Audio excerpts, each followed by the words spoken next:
शांति। 26 मार्च 2021। बाबा के महावाक्य। मीठे बच्चे, सबसे बड़ी बीमारी देह अभिमान की है। इससे ही डाउनफॉल हुआ है। इसलिए अब देही अभिमानी बनो। प्रश्न: तुम बच्चों की कर्मातीत अवस्था कब होगी? उत्तर: जब योग बल से कर्म भोग पर विजय प्राप्त करेंगे, पूरा देही अभिमानी बनेंगे। यह देह अभिमान का ही रोग सबसे बड़ा है। इससे दुनिया पतित हुई है। देही अभिमानी बनो तो वह खुशी, वह नशा रहे, चलन भी सुधरे। गीत: रात के राही तक मत जाना। ओम शांति। राही का अर्थ तो बच्चों ने सुना, और तो कोई समझा नहीं सकते सिवाय तुम ब्रह्मा मुख वंशावली ब्राह्मणों के। तुम जो देवी देवता थे तो मनुष्य, परंतु तुम्हारी सीरत बहुत अच्छी थी। तुम सर्वगुण संपन्न, 16 कला संपूर्ण थे। तुम विश्व के मालिक थे। हीरे जैसे से कौड़ी जैसा कैसे बने, यह कोई मनुष्य नहीं जानते हैं। तुमने भी नंबरवार पुरुषार्थ अनुसार पलटा खाया है, परिवर्तन हुए हैं। अभी तुम देवता बने नहीं हो, रिज्यूविनेट हो रहे हो। कोई थोड़ा बदले हैं, कोई की 5%, कोई की 10%। सीरत बदलती जाती है। दुनिया को यह पता नहीं भारत ही हेवन था। कहते भी है क्राइस्ट से 3000 वर्ष पहले भारत में देवी देवता थे। उनमें ऐसे गुण थे जो उन्हों को भगवान भगवती कहते थे। अभी तो वह गुण है नहीं, मनुष्य की समझ में नहीं आता। भारत जो इतना साहूकार था, उनका फिर डाउनफॉल कैसे हुआ?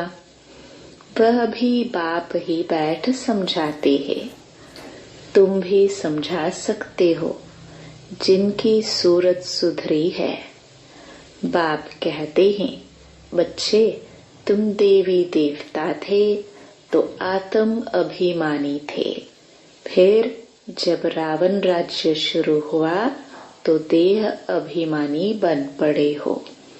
यह देह अभिमान की सबसे बड़ी बीमारी तुमको लग पड़ी है। सतयुग में तुम आत्म अभिमानी थे, बहुत सुखी थे। किसने तुमको ऐसे बनाया, यह कोई भी नहीं जानते। बाप बैठ समझाते हैं, तुम्हारा डाउनफॉल क्यों हुआ? अपने धर्म को भूल गए हैं। भारत वर्थ नॉट ए पेनी बन गया। उनका मूल कारण क्या है? देह अभिमान। यह भी ड्रामा बना हुआ है। मनुष्य यह नहीं जानते कि भारत इतना साहूकार था, फिर गरीब कैसे बना। हम आदि सनातन देवी देवता धर्म के थे, फिर हम कैसे धर्म भ्रष्ट कर्म भ्रष्ट बने। बाप समझाते हैं, रावण राज्य होने से तुम देह अभिमानी बने तो तुम्हारा यह हाल होने लगा। सीढ़ी भी दिखाई है कैसे डाउनफॉल हुआ। वर्थ नॉट अ पेनी का भी मुख्य कारण देह अभिमान है। यह भी बाप बैठ समझाते हैं। शास्त्रों में कल्प की आयु लाखों वर्ष लगा दी है। आजकल समझदार है क्रिश्चियन लोग, वह भी कहते हैं क्राइस्ट से 3000 वर्ष पहले पैराडाइज था। भारतवासी यह समझ नहीं सकते कि प्राचीन भारत ही था जिसको स्वर्ग हेवन कहा जाता है। आजकल तो भारत की फुल हिस्ट्री ज्योग्राफी को जानते ही नहीं है। थोड़े बच्चों में थोड़ा ज्ञान है तो देहाभिमान आ जाता है। समझते हैं हमारे जैसा कोई है नहीं। बाप समझाते हैं भारत की ऐसी दुर्दशा क्यों हुई। बापू गांधी भी कहते थे पतित पावन आवो, आकर रामराज्य स्थापन करो। आत्मा को जरूर कभी बाप से सुख मिला है तो पतित पावन को याद करते हैं। बाप समझाते हैं हमारे बच्चे जो शूद्र से बदल ब्राह्मण बनते हैं वह भी पूरा देही अभिमानी नहीं बनते हैं। घड़ी घड़ी देह अभिमान में आ जाते हैं। यह है सबसे पुराना रोग जिससे यह हाल हुआ है। देही अभिमानी बनने में बड़ी मेहनत है। जितना देही अभिमानी बनेंगे उतना बाप को याद करेंगे। फिर अथाह खुशी रहनी चाहिए। गाया जाता है परवाह थी पार ब्रह्म में रहने वाले परमेश्वर की, वह मिल गया। उससे 21 जन्म का वर्षा मिलता है। बाकी क्या चाहिए। तुम सिर्फ देही अभिमानी बनो, मामेकम याद करो। भल गृहस्थ व्यवहार में रहो। सारी दुनिया देह अभिमान में है। भारत जो इतना ऊंच था उसका डाउनफॉल हुआ है। हिस्ट्री ज्योग्राफी क्या है यह कोई बता ना सके। यह बातें कोई भी शास्त्रों में नहीं है। देवताए आत्म अभिमानी थे, जानते थे एक देह को छोड़ दूसरी लेनी है। परमात्म अभिमानी नहीं थे। तुम जितना बाप को याद करेंगे देही अभिमानी रहेंगे उतना बहुत मीठा बनेंगे। देह अभिमान में आने से ही लड़ना झगड़ना बंदरपना आ जाता है। यह बाप समझाते हैं। यह बाबा भी समझ रहे हैं। बच्चे देह अभिमान में आकर शिव बाबा को भूल जाते हैं। अच्छे अच्छे बच्चे देहाभिमान में रहते हैं। देही अभिमानी बनते ही नहीं है। तुम कोई को भी यह बेहद की हिस्ट्री ज्योग्राफी समझा सकते हो। बरोबर सूर्यवंशी चंद्रवंशी राजधानी थी। ड्रामा का किसको भी पता नहीं है। भारत जो इतना गिरा, डाउनफॉल की जड़ है देह अभिमान। बच्चों में भी देह अभिमान आ जाता है। यह नहीं समझते कि हमको डायरेक्शन कौन देते हैं। हमेशा समझो शिव बाबा कहते हैं। शिव बाबा को याद न करने से ही देह अभिमान में आ जाते हैं। सारी दुनिया देह अभिमानी बन गई है। तब बाप कहते हैं मामेकम याद करो। अपने को आत्मा समझो। आत्मा इस देह द्वारा सुनती है, पाठ बजाती है। बाप कितना अच्छी रीति समझाते हैं। भल भाषण तो बहुत अच्छा कर लेते हैं, परंतु चलन भी तो अच्छी चाहिए ना। देह अभिमान होने कारण फेल हो जाते हैं। वह खुशी व नशा नहीं रहता है। फिर बड़े विक्रम भी उनसे होते हैं, जिस कारण बड़े दंड के भागी बन पड़ते हैं। देह अभिमानी बनने से बहुत नुकसान पाते हैं, बहुत सजा खानी पड़ती है। बाप कहते हैं यह गॉडली वर्ल्ड गवर्नमेंट है ना, मुझ गॉड की गवर्नमेंट का राइट हैंड है धर्मराज। तुम अच्छे कर्म करते हो तो उनका फल अच्छा मिलता है, बुरे कर्म करते हो तो उनकी सजा खाते हो। सब गर्भ जेल में भी सजाए खाते हैं, उस पर भी एक कहानी है। यह सब बातें इस समय की है। महिमा एक बाप की है, दूसरे कोई की महिमा है नहीं। इसलिए लिखा जाता है त्रिमूर्ति शिव जयंती वर्थ डायमंड, बाकी सब है वर्थ कौड़ी। सिवाय शिव बाबा के पावन कोई बना ना सके। पावन बनते हैं फिर रावण पतित बनाते हैं, जिस कारण सब देह अभिमानी बन पड़े हैं। अब तुम देही अभिमानी बनते हो। यह देही अभिमानी अवस्था 21 जन्म चलती है तो बलिहारी एक की गाई जाती है। भारत को स्वर्ग बनाने वाला शिव बाबा है। यह किसको पता नहीं है कि शिव बाबा कब आया। उनकी हिस्ट्री तो पहले पहले चाहिए। शिव कहाँ ही जाता है परमपिता परमात्मा को। तुम जानते हो देह अभिमान के कारण डाउनफॉल होता है। ऐसा हो तब तो बाप आए राइज करने। राइज और फॉल, दिन और रात, ज्ञान सूर्य प्रगटा, अज्ञान अंधेर विनाश। सबसे जास्ती अज्ञान है यह देह अभिमान। आत्मा का तो किसको पता नहीं है। आत्मा सो परमात्मा कह देते हैं तो कितने पापात्मा हो गए हैं। इसलिए डाउनफॉल हुआ है। 84 जन्म लिए हैं, सीढ़ी नीचे उतरते आए हैं। यह खेल बना हुआ है। यह वर्ल्ड की हिस्ट्री ज्योग्राफी तुम बच्चे जानते हो और कोई नहीं जानते।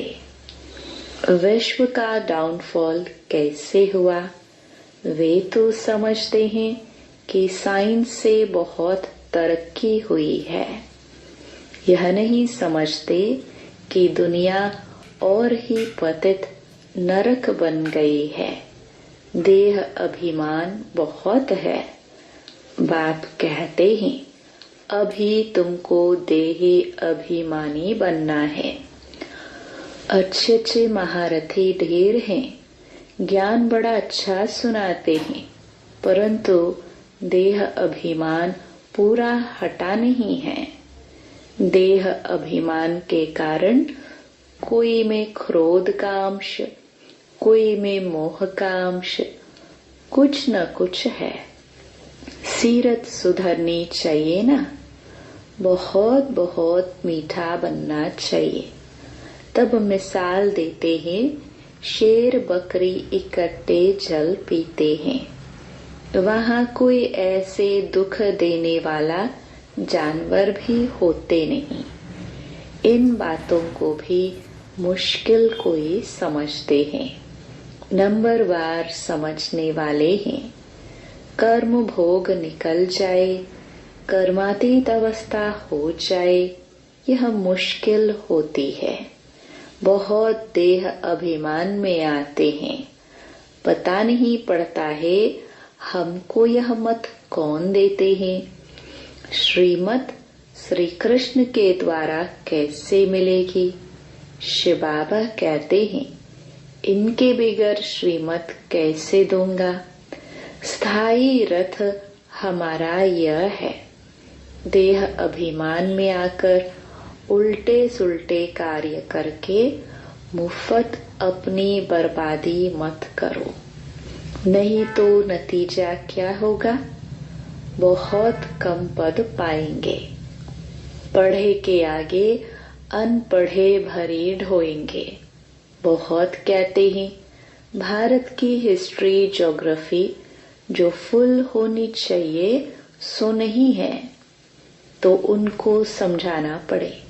तुम्हारे सिवाय तो कोई समझा ना सके, परंतु देही अभिमानी स्थिति चाहिए, वही ऊंच पद पा सकते हैं। अभी तो कर्मातीत अवस्था किसकी हुई नहीं है। इनके बाबा के ऊपर तो बहुत झंझट है, कितनी फिक्रात रहती है। भल समझते हैं कि सब ड्रामा अनुसार होता है, फिर भी समझाने के लिए युक्तियां तो रचनी होती है ना। इसलिए बाबा कहते हैं तुम जास्ती देही अभिमानी बन सकते हो, तुम्हारे ऊपर कोई बोझा नहीं है। बाप पर तो बोझा है। हेड तो यह है ना, प्रजापिता ब्रह्मा, परंतु यह किसको पता नहीं है कि इनमें शिव बाबा बैठे हैं। तुम्हारे में भी कोई मुश्किल इस निश्चय में रहते हैं, तो यह वर्ल्ड की हिस्ट्री ज्योग्राफी जाननी चाहिए ना। भारत में स्वर्ग कब था, फिर कहाँ गया, कैसे डाउनफॉल हुआ, यह किसको पता नहीं है। जब तक तुम नहीं समझाओ तब तक कोई समझ ना सके। इसलिए बाबा डायरेक्शन देते हैं, लिखा पढ़ी करो तो स्कूलों में वर्ल्ड की हिस्ट्री ज्योग्राफी बतानी चाहिए, डाउनफॉल पर भाषण करना चाहिए। भारत हीरे जैसा था, वह फिर कौड़ी जैसा कैसे बना, कितने वर्ष लगे, हम समझाते हैं। ऐसे पर्चे एरोप्लेन द्वारा गिरा सकते हैं।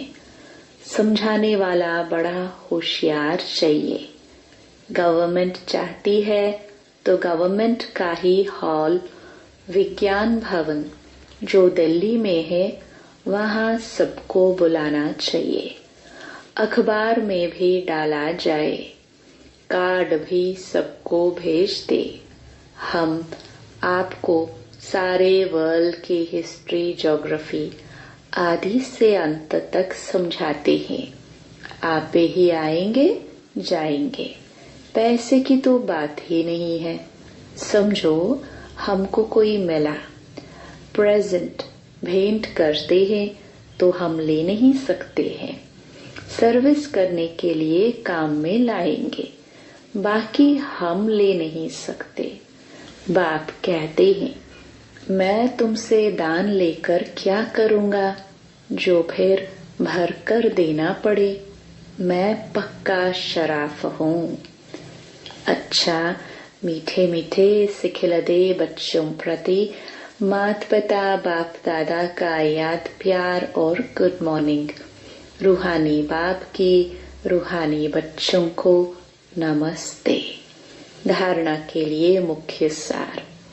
पहला, देह अभिमान में आकर कोई भी उल्टा सुल्टा कार्य नहीं करना है। देही अभिमानी बनने का पूरा पूरा पुरुषार्थ करना है। अपनी सीरत चलन सुधारते रहना है।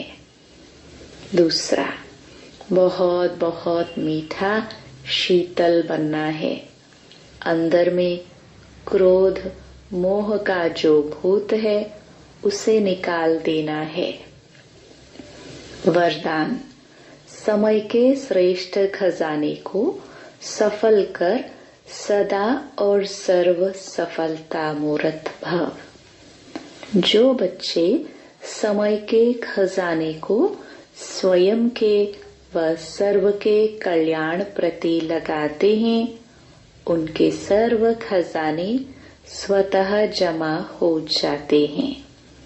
समय के महत्व को जानकर उसे सफल करने वाले संकल्प का खजाना, खुशी का खजाना, शक्तियों का खजाना, ज्ञान का खजाना और श्वासों का खजाना, यह सब खजाने स्वतः जमा कर लेते हैं।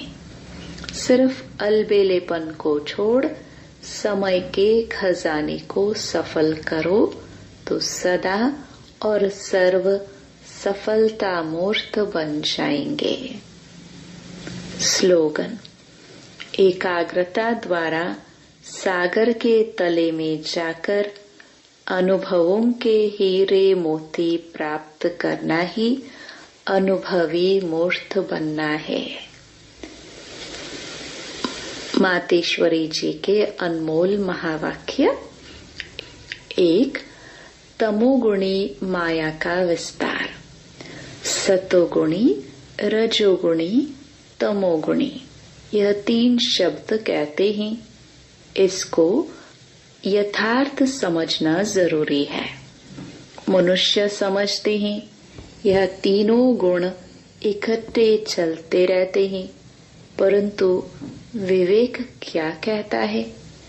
क्या यह तीनों गुण इकट्ठे चले आते हैं? वह तीनों गुणों का पाठ अलग अलग युग में होता है। विवेक तो ऐसा ही कहता है कि यह तीनों गुण इकट्ठे नहीं चलते। जब सतयुग है तो सतोगुणी है, द्वापर है तो रजोगुण है और कलयुग है तो तमोगुण है। जब सतो है तो तमो रजो नहीं, जब रजो है तो फिर सतोगुण नहीं है। यह मनुष्य तो ऐसे ही समझकर बैठे हैं कि यह तीनों गुण इकट्ठे चलते आते हैं। यह बात कहना सरासर भूल है। वो समझते हैं जब मनुष्य सच बोलते हैं, पाप कर्म नहीं करते हैं, तो वो सतोगुणी होते हैं। परंतु विवेक कहता है जब हम कहते हैं सतोगुण, तो इस सतोगुण का मतलब है संपूर्ण सुख, गोया सारी सृष्टि सतोगुणी है। बाकी ऐसे नहीं कहेंगे कि जो सच बोलता है वो सतोगुणी है और जो झूठ बोलता है वो कलयुगी तमोगुणी है। ऐसे ही दुनिया चलती आती है। अब जब हम सतयुग कहते हैं तो इसका मतलब है सारी सृष्टि पर सतोगुण, सतो प्रधान चाहिए। हाँ, कोई समय ऐसा सतयुग था जहाँ सारा संसार सतोगुणी था।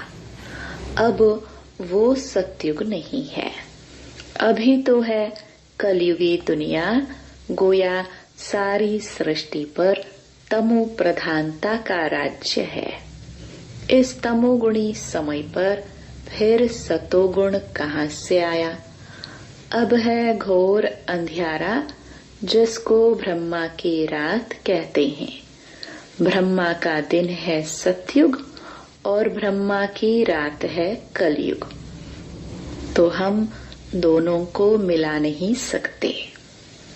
दूसरा, कलयुगी असार संसार से सतयुगी सार वाली दुनिया में ले चलना एक परमात्मा का ही काम है। इस कलयुगी संसार को असार संसार क्यों कहते हैं? क्योंकि इस दुनिया में कोई सार नहीं है। माना कोई भी वस्तु में वो ताकत नहीं रही, अर्थात सुख, शांति, पवित्रता नहीं है। जो इस सृष्टि पर कोई समय सुख, शांति, पवित्रता थी, अब वो ताकत नहीं है, क्योंकि इस सृष्टि में 5 भूतों की प्रवेशता है। इसलिए ही इस सृष्टि को भय का सागर, अथवा कर्म बंधन का सागर कहते हैं। इसलिए ही मनुष्य दुखी हो परमात्मा को पुकार रहे हैं। परमात्मा हमको भव सागर से पार करो। इससे सिद्ध है कि जरूर कोई अभय अर्थात निर्भयता का भी संसार है जिसमें चलना चाहते हैं। इसलिए इस संसार को पाप का सागर कहते हैं, जिससे पार कर पुण्य आत्मा वाली दुनिया में चलना चाहते हैं।